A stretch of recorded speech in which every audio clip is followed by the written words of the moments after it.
where the mind is even sharper. Na may mga pagkakataon, isang uri at antas ng pagkagutom na mas madaling mag-meditate, mas madaling maging espiritual, nakawawala yung ating espiritu sa pagkakasakmal-sakmal at pagkakatali-tali ng ating physical existence. So, it can help. However, you should test yourself. Paano kung diabetic ka, tapos magpa-fast ka, nag-hypoglycemia ka, bumaba yung sugar level mo, nag-comatose ka, yung ba ang kalooban sa'yo ng Diyos? Paano kung may ulcers ka? Dapat lahat yan kinoconsider. Binabalance mo yung physical at yung spiritual. Hindi lang sobra ka magpapaka-physical, na-damage na yung spiritual aspect mo, at hindi din yung sobra ka magpapa-spiritual, na na-damage naman ang yung physical person. Balance dapat. Health, godliness, is all about balance. So Jesus was saying, man is not only a body, he is also a spirit. And I'm here for a spiritual purpose, so don't make me get defocused from that to focus only on bread, which is very physical. However, on ordinary circumstances, of course, you should when you are hungry. And it is not wrong to look for food. Pero yung particular temptation ni Jesus na yun, merong purpose na hindi siya dapat mawala ang paningin niya doon sa kanyang layunin, doon sa dapat maganap. Matthew 4:5 to 6. Next, the devil took Jesus to the holy city and had him stand on the highest part of the temple. The devil said, "If you are God's son, jump off. The scriptures say, God will give his angels orders about you. They will catch you in their arms and you won't hurt your feet on the stones." Sa templo sa Jerusalem, ang templo ay nasa gilid ng bangin. Nasa mataas na bahagi ng lungsod. Ang lungsod ay isang bundok. Nasa tuktok ng bundok. At sa gilid ng isang bangin na matarik, nandun ang templo. At sa kagilid-giliran ng bakuran ng templo, may toreng mataas na talagang katabing-katabi ng bangin. At dito dinala ng Diablo si Jesus. Sabi niya, nasa pinakamataas na bahagi tayo ng syudad, nasa bundok tayo. Tapos nandito pa tayo sa Temple Mount. At sa templo ito, nandito pa tayo sa ituktok ng tore. Ang dami-daming tao sa baba. Sasamba, magdarasal, natitipon sila sa malawak na bakuran ng templo. Ito na ang oras para gawin mong entablado ang templong ito at magdrama ka para ka mapansin at hangaan at kilalanin. Etong dapat mong gawin, sabi ng Diablo. Magpatihulog ka. Normally, ang huhulugan mo, yung bangin sa baba na punong-puno ng mga bato na matatalim, matitigas na bato. At ang mga batong ito ay basang-basa ng dugo.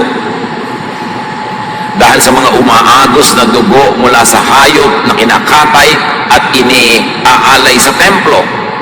Kaya yung lugar na yon ay puro dugo sa baba. At doon pinapalundag nitong si Satanas, si Jesus. Sabi niya, total, sabi naman sa scriptures, hindi ka papayagan ng Diyos na hindi magalusan. Hindi sasayad sa bato ang iyong talampakan, sasaluhin ka ng mga anghel. So why don't you do it? The temptation is to prove oneself. It is an appeal to pride. So dapat din natin uriin ngayon ang mga temptation. Yung unang temptation is an appeal to a physical need, to hunger. Ito naman is an appeal to a higher need, a mental, emotional, intellectual need, pride. Ipakilala mo kung sino ka. Total, sinasabi mo, anak ka ng Diyos, patunayan. Ipakita mo kung anong kaya mong gawin. Magpatihulog ka dyan at nang humanga sila sa iyo. At sa buhay natin ngayon, mga kapatid, ang daming ganyang temptation. Magpatihulog na hangaan lang. Lumagay na sa panganib para lang magkaroon ng audience, para lang sumikat. At meron pa ditong isang twist. Gumamit ng verse ang Diablo kasi ang sagot sa kanya ni Jesus verse kaya lang maling paggamit. Hindi lahat ng gumagamit ng verse, hindi lahat ng paggamit ng verse tama. Napakadaling pilipitin ng mga verses para masabi ng sino mang gustong magsalita ng anuman ang gusto niyang sabihin. Kaya hindi ko may verse magtitiwala ka agad. Hindi ko may verse susunod ka agad. Suriin mo, tama ba yung paggamit? Pag sinunod ko ito, magpapahulog ako dito. Tama ba yun? Tama ba magpasikat ako dito? So mali ang gamit ng verse. Jesus had just been baptized and affirmed by God. At may isang lesson dito, after a big moment, usually temptation follows.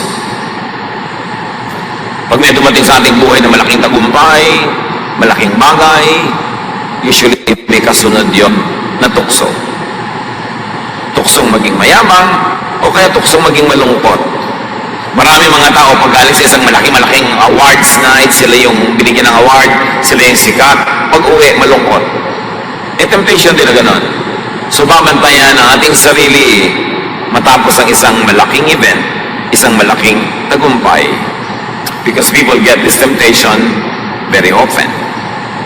Matthew 4:7, Jesus answered, the scripture also say, do not try to test the Lord your God. So Jesus replies with scripture again. Sabi niya, sinasabi rin sa Bible na huwag mong susubukan ang Diyos. Na, sige nga Diyos, kung talagang anak mo ako, patunayan mo nga, i-protect mo ako, tatalon ako. Sinusubukan mo na ang Diyos noon. Huwag mong gagawin yun.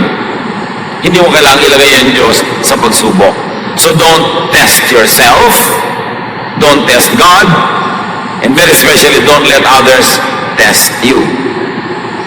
Huwag kang magkukol ng dare. The devil gave a dare. Sige nga, dare. Kano sa ating marami ang uto-uto? Pag na-dare, call.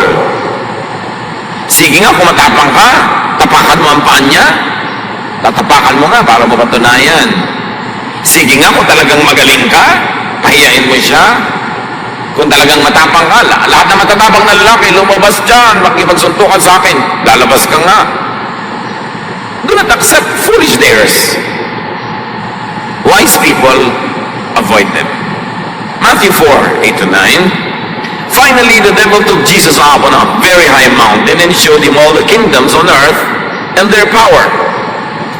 The devil said to him, I will give all this to you if you bow down and worship me. Ipinakita sa kanya ang lahat ng mga kaharian at ang kapangyarihan ng mga kaharian ito. At sinabi ni Jesus, lumuhod ka lang at sumamba ka sa akin. Yun lang ang gagawin mo. Ibibigay ko sa iyo ang lahat ng ito. The first temptation was an appeal to a legitimate physical need, hunger. The second temptation was an appeal to an intellectual need, to pride. And now the temptation is an appeal to greed. Hindi na need, greed na. Need mo naman ang tinapay di ba? And up to a point, need mo naman yung affirmation, yung medyo hangaan ka, medyo tanggapin ka at kilalanin. Up to a point, legitimate yung need na yun. Pero yung greed, OA na yun. Sobra na. Hindi na kailangan. Kailangan mo talagang maging sa'yo ang lahat ng karya ng mundo para kasumaya. So, palaki ng palaki yung taya sa sugal na ito. Sabi niya, all the kingdoms of the world. But Jesus knew that the problem with greed is that it does not have limits. It does not stop. Ano naman yung temptation ng gutom? Pagkakain mo nung pagbusog ka na, titigil ka na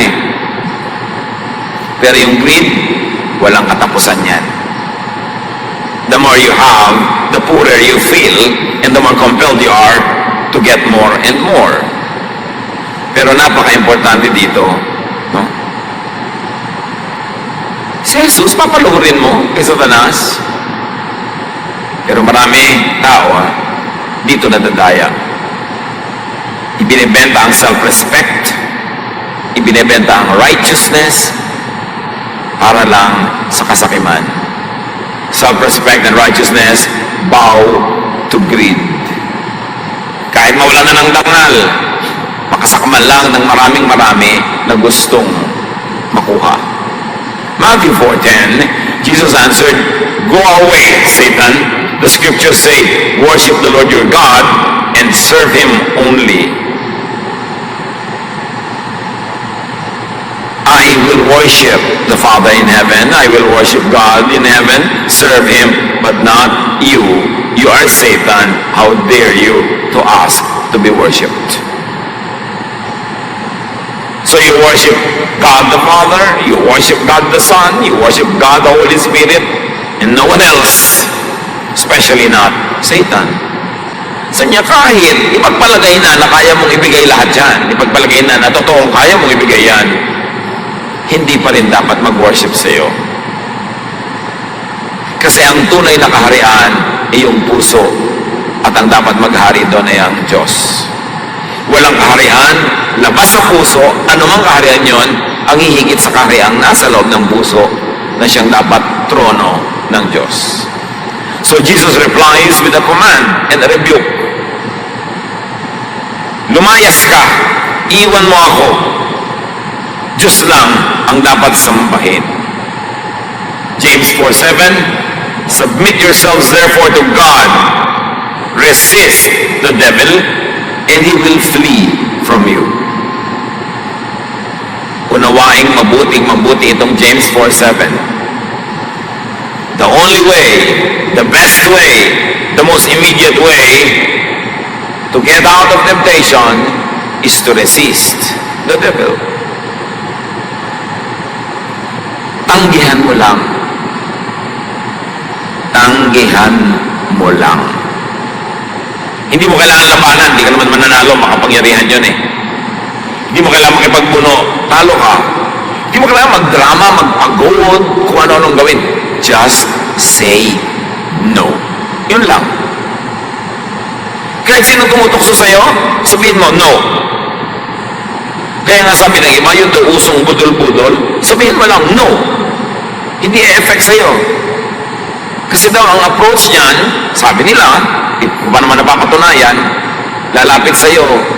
Di ba may apo ka sa England? Siyempre, ni-research ka niya. Kung meron nga mga meron, ay, nag-yes ka na, nagbukas ka sa kanya. O, ang ganda mo naman, thank you, sabi mo naman, nagbukas ka sa kanya. O, nakikipagkamay sa'yo, shake hand, binigay mo yung kamay mo, you are saying yes. Para daw hindi ka tabla ng mga ganyan, say no. Huwag kang makipag-usap. Huwag kang magbukas. Huwag kang yes ng yes. Kaya sabi, resist the devil and he will flee from you. Hindi ka pwedeng tablan daw ng mga budol-budol at kung ano-ano mga pangloloko na ganon kung hindi ka magbubukas ang puso at hindi ka mag-yes. So say no. Niyayaya ka ng mga kabarkada mong gumawa ng mali. Sabi mo, no. Huwag ka naman paarte-arte pa na, sabi mo, no. Hindi no, tatalsik yun. Alam niyo ba na kahit gaano kakaliit na tao o kahit gaano ka mukhang kahina, pag nag-no ka, ang lakas mo. At yun ang tunay na lakas. Pero yung laki-laki mo tao, yes ka ng yes, mahina ka nun. Kaya pinipili ang tinatanggap at sinasabihan ng oo. So Jesus replies with a clarification of position that God is to be worshipped, Satan is not to be worshipped. That the loyalty of Jesus was to God, the Father in heaven, not to Satan. And not to appeal to greed. When you are facing temptation, know your position. You are a child of God. And knowing that, panindigan na anak ka ng Diyos, tumanggi ka by the power of the Holy Spirit, walang magtatagumpay na tukso. Kaya ka natukso kasi nag-yes ka, ganun lang kasimple yun. Kaya huwag mong sisihin ng Diablo, huwag mong sisihin ng bato, huwag mong sisihin ng mga Hapon, ng mga Kastila, nag-yes ka kasi. Kaya ka natukso. Matthew 4:11, then the devil left Jesus, and angels came to help him. Tatlong kabiguan, tatlong no, talsik ang Diablo. An angelic ministration came after Jesus won the battle. Win and comfort awaits you. Lose the battle and face more battles and more losses and more vexations. You want comfort? Win your battle first. Because the comfort follows after. Not before, not during. But even during temptation, pray for help. Why? Because prayer creates. Prayer moves. Prayer delivers. Prayer produces. Napakahalaga ng dalangin. Ngayon, isang bahagi ng tukso yan. At meron tayong nais isa pang tuklasin at lalo pang pagtuunan ng pansin tungkol sa tukso. Many times, the tempter or the so-called devil is not really Satan. It's not really an evil spirit, not an outside person or force, but one's own inner self. Kadalasan ang tukso sa sariling isip nang gagaling. Sa sariling puso nagmumula. At meron pang isang uri ng tukso. Akala mo tinutokso ka ng dyablo, yung pala tinutokso ka lang nung kalahati mo, kasi may kalahati ka, nahahati ang iyong loob. There's dissonance, there's division between conflicting values and conflicting realities. Halimbawa, gusto ba ng atis?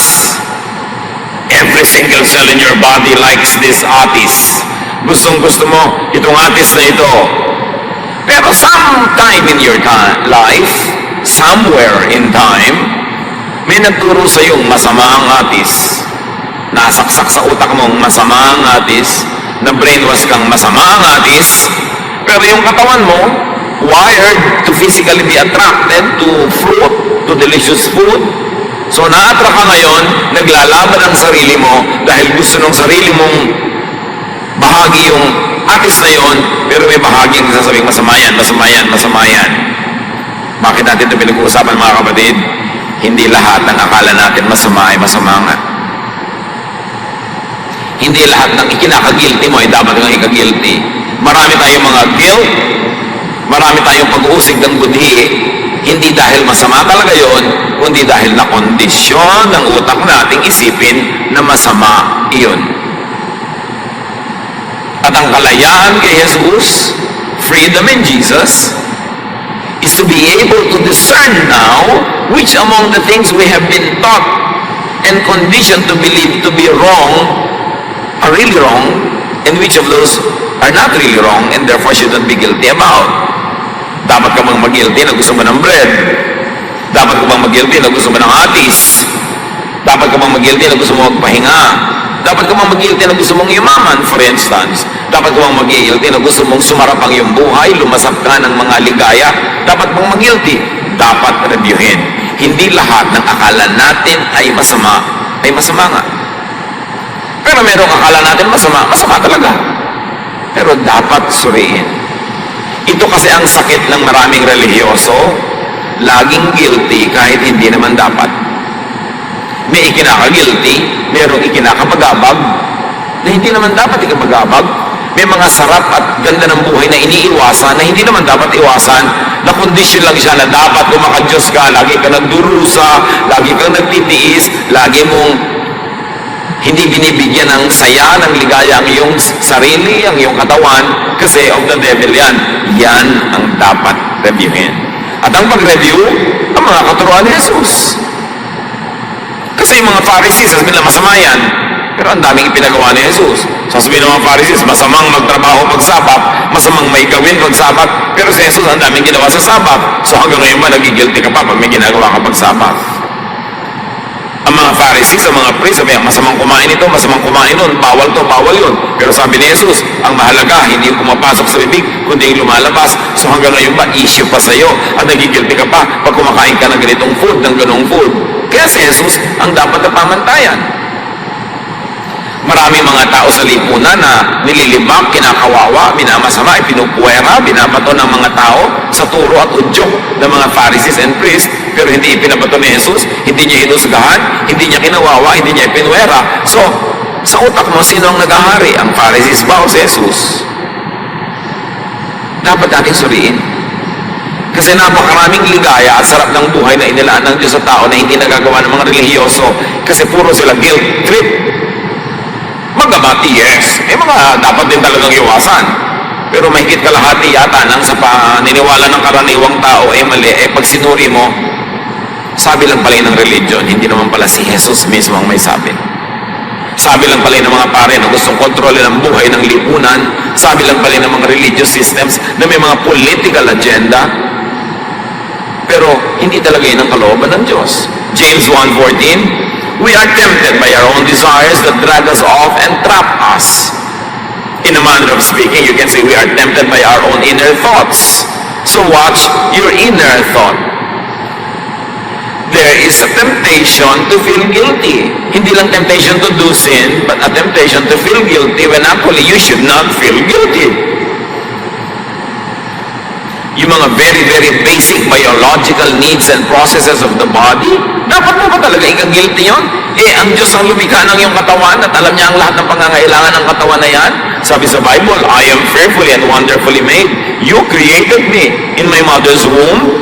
Therefore, you have almost written in your book of life everything I would do in my life. You designed me, I will function according to your design. So now, will I be guilty for functioning according to the design that you, O God, have made? Dapat nating i-reconcile yan. Because your inner thought could be wrong. Or your inner thought could be right, but only demonized by your belief. Meron ka siguro gustong gawin, hindi naman ka dapat mag-guilty, pero pinapasama ng iyong pananalig. So do not needlessly blame and credit the devil. The devil is not omniscient.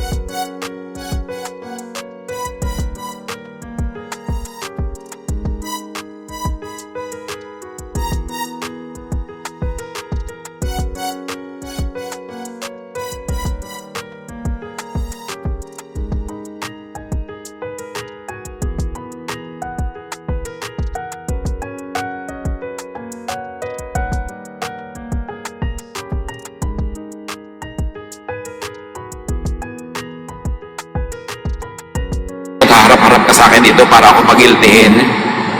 Yung ba ang ministry mo, ngat-ngati ng aking puso, masakitan ng aking loob, bigyan ako ng mga bangungot, tanggalan ako ng peace of mind? Hindi ba ang sabi ni Lord, my peace I give to you? And God gives and forgives. Tapos maraming relihiyoso, walang ginawa kundi pagiltihin ka, pahirapin ng iyong loob, usigid ka. Hindi yan galing sa Panginoong Jesus. Galing yan sa Pharisees. So review your concept of sin and temptation. Baka exaggerated. Hindi naman pala sin. Akala mo sin na. Many innocent, natural human desires and needs, many needful thoughts and deeds have been needlessly demonized by faulty reading, interpretation, and application of Scripture. Maraming malinis naman, hindi naman marumi, okay lang naman, na iniisip, ginagawa, kinakailangan ng tao, ang pinasama ng maling pagbabasa, pag-apply, pag-interpret ng Scripture. Scripture is not wrong, but the interpretation can be very wrong. And the application can be very oppressive when Jesus says, I have come to give you life and a full life at that. I came to set you free. 2 Timothy 2:15. Do your best to win God's approval as a worker who doesn't need to be ashamed and who teaches only the true message. So ano sinasabi dito ng sulat na ito? May mga nagtuturo, kahiya-hiya ang ginagawa nila kasi ang itinuturo nila hindi yun ang true message.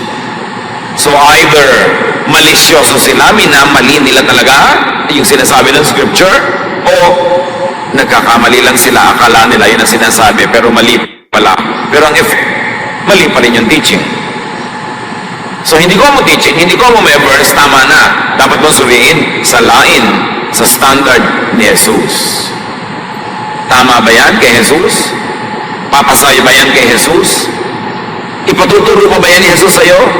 O itutuwid na rin niya? Ang daming itinuwid ni Jesus eh. Ibig sabihin, maraming baloktot. So hindi lahat ng usong katuruan, hindi lahat ng paniniwalang religyoso ay tama. Kasi kung tama na yun lahat, hindi na kailangan dumating si Jesus. Tama na pala, ba't pa siya darating? Di redundant. Ang ituturo lang pala niya, tama rin di yung dating tama na lang. Pero, itinuro ni Jesus ang bagong daan patungo sa Diyos. Ang daan na sa Kanya dadaan, sa Kanyang pag-ibig, sa Kanyang pagpapatawad, sa Kanyang paglilinis, at sa Kanyang pagbibigay ng kapayapaan. Hindi sa panguhusig, hindi sa pambabato, na specialty nung dating daan ng mga Pharisees. Kaya may bagong tipan, may bagong daan, may bagong katotohanan, may bagong espiritu. So there is such a thing as a false message. Paano kung doon sa false message ka napakapit? Hindi, lugi ka. And there is such a thing as false messengers. Ang Panginoong Jesus mismo, sabi niya sa Matthew 15, 6-9, at ang kausap niya, the religious leaders of Israel, you nullify the word of God for the sake of your tradition. You hypocrites, Isaiah was right when he prophesied about you. These people honor me with their lips, but their hearts are far from me. Isipin nyo yan, si Jesus sasabihin niya sa mga religious leaders ng Israel, hindi kayo totoo, fake kayo. Tama si Isaiah noon pa. Inuulit ko lang ngayon, hindi ito bagong kahayagan. Sagana lang kayo sa satsat. Sumasamba lang kayo at nagbibigay ng parangal sa Diyos sa inyong mga salita. Pero hindi yan totoo. Hindi yan totoo. Malayo sa akin ang inyong puso. Matigas ang inyong puso. Hindi mapagmahal, hindi mapagkuphop, hindi mapagpatawad. Kabaliktaran ang ginagawa ninyo. Pinapahirapan nyo ang mga tao, pinapahirapan nyo ang kanyang buhay. So they worship me in vain. Your teachings are merely man-made rules. Sabi niya, they worship me in vain. Their teachings are merely human rules. Yan ang sabi ni Jesus sa mga religious leaders ng Israel. Baliwalaan sa niyo sa akin, ang mga turo nyo, invento lang ng tao. Mga kapatid, gano'ng karaming religious idea and belief ang nasa isip natin ngayon na hindi pala turo ni Jesus, invento lang ng tao. Invento lang ng mga Pharisees. Invento lang ng mga priests. Tapos hirap na hirap ka sa pagsunod mo buong buhay. Tiis ka ng tiis, tipid ka ng tipid, dusa ka ng dusa. Yung pala, hindi galing si Jose, hindi lugi ka. Kaya dapat suriin. Many innocent and natural human needs had been needlessly demonized by vested religious and political interests. Pag sinuri niyo ang lahat ng malalaking relihiyon sa kabihasnan, sa kasaysayan ng sangkatauhan, lagi itong may kakambal na political system. Lagi itong may kakambal na palasyo na may hari sa loob. Lahat ng matatanda, malalaki at malalawak na mga relihiyon sa kasaysayan ang nag-define ng isang nation, ng kanilang political ideals, ng kanilang military propaganda and activities, ng kanilang kabihasnan. So napakadaling gamitin ng relihiyon na kasangkapan ng politika para mangontrol ng tao sa sariling mga mamamayan, para lumupig ng ibang mga mamamayan ng ibang bansa. Kasi ang mga relihiyon na umuso sa buong daigdig, laging merong kakambal na kaharian, political system. At ang relihiyon na ito ang ginagamit ng kaharian na yon para labanan yung ibang kaharian, para gapiin sila, at para palakasin ang loob ng kanilang sarili mga hukbo at mamamayan na gapiin ang ibang lahi, apihin ang ibang lahi in the name of their God, in the name of their religion. Pero ang Diyos ba na nasa langit ay may kakampihan na kaharian sa mundo? Hindi ba nilikha niya ang lahat ng tao at mahal niya ang lahat ng tao? Maniniwala ka ba na ang Diyos ay kumakampi sa isang basketball team? Diyos ko, lalaban ko ang basketball team A. Pagpalain mo po sila para po matalo ang basketball team B. Sa palagay niyo, may kakampihan ang Diyos sa basketball team. Kampihan niyo po ang aming beauty contestant o Diyos para matalo niya ang beauty contestant ng ibang bansa. May pipiliin siya talaga na maging Miss Kangkungan, Miss ganito, Miss Barangay 58. May kakampihan talaga ang Diyos. At sa mga giyera ng mga bansa, may kakampihan ba talaga ang Diyos? Pare-pareho lang naman nagpapatayan, pare-pareho lang gumagawa ng masama. Ibig mo sabihin, dahil itong lahing ito ay lahing ito, kahit bumapatay siya ng iba, kakampihan siya ng Diyos dahil love, love, love siya. May ganun ba talaga? Kaya sabi ni Jesus, ang mga turo nyo, invento. Invento para to promote yourself, to promote your group, to promote your tribe. May ganun, hindi yan galing sa Diyos. Kaya ang sabi niya sa mga Fariseo, sa mga teachers, Matthew 23:15, woe to you, teachers of the law and Pharisees, you hypocrites! You travel over land and sea to win a single convert, and when you have succeeded, you make them twice as much a child of hell as you are. Sumpayin kayo, labot kayo, mga teachers of the law and Pharisees, mga mapagkunwari, mapagpanggap, mapagbalat kayo. Biyahe kayo ng biyahe para magmisyon. Tawid kayo ng tawid ng mga dagat, akyat kayo ng akyat ng mga bundok para marating nyo yung mga tao at ma-convert nyo sila. Pero ano nangyayari pag na-convert nyo? Ginagawa nyo pang doble, mas masahol ang kasamaan kesa sa inyo. You make them twice as much a son of hell as you are. Dati hindi sila judgmental. Nung dinapuan nyo, naturuan nyo, naging judgmental. Dati hindi sila separatist sa kanilang mga kamag-anak, sa kanilang bayan, sa kanilang community. Nung naturuan nyo, naging separatist. Dati hindi sila mapagmataas, hindi sila self-righteous. Nung naturuan nyo, naging self-righteous. At hindi lang yon. Nung hindi nyo pa sila pinupuntahan, tahimik ang loob nila, payapa sila. Nung dinatnan nyo, tinampakan nyo ng kutakot-takot na guilt, kutakot-takot na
marunong.